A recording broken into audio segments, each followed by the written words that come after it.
আসসালামু আলাইকুম বন্ধুরা, কেমন আছো সবাই?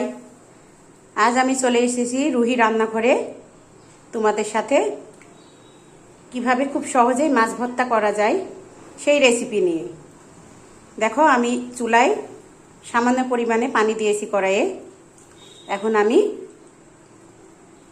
মাছগুলো দিয়ে দিব।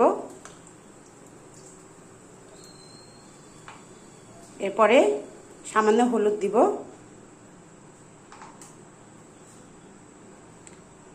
একটু লবণ দিব, আর এর সাথে অ্যাড করব কাঁচামরিচ। ভর্তাতে ঝালটা যদি একটু বেশি হয় না, ভর্তাটা খেতে অনেক ভালো লাগে। আজ খুব সহজেই দেখাবো কিভাবে মুখরোচক এবং মুসমুসে মাছ ভর্তা করে খাওয়ানো যায় সেটা।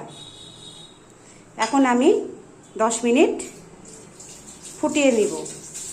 খেয়াল রাখবো বন্ধুরা, এই মাছটা খুব বেশি যাতে সিদ্ধ না হয়, সামান্য একটু সিদ্ধ করে নিয়ে তুলে নিব। আমার মাছগুলো হালকা সিদ্ধ হয়ে গেছে, এখন আমি এগুলো তুলে নিব।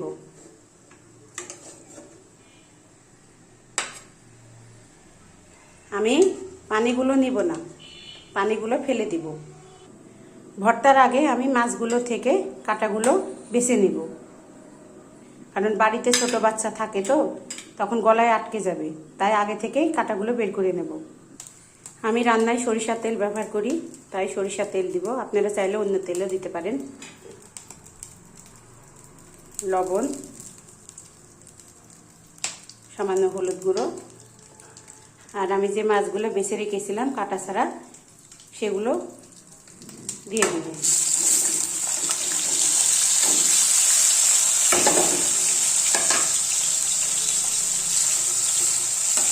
এখন লাল লাল না হওয়া পর্যন্ত মাছগুলো আস্তে আস্তে জালে ভেজে নেব।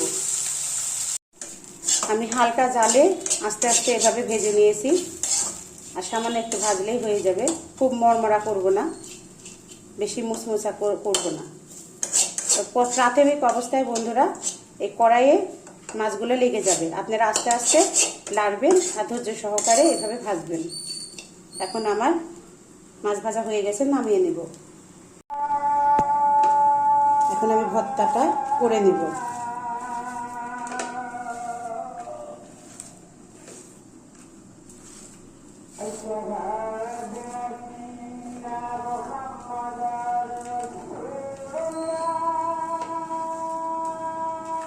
এভাবে ভর্তা করলে আপনারা গরম ভাতে পেট ভরে খাইতে পারবেন।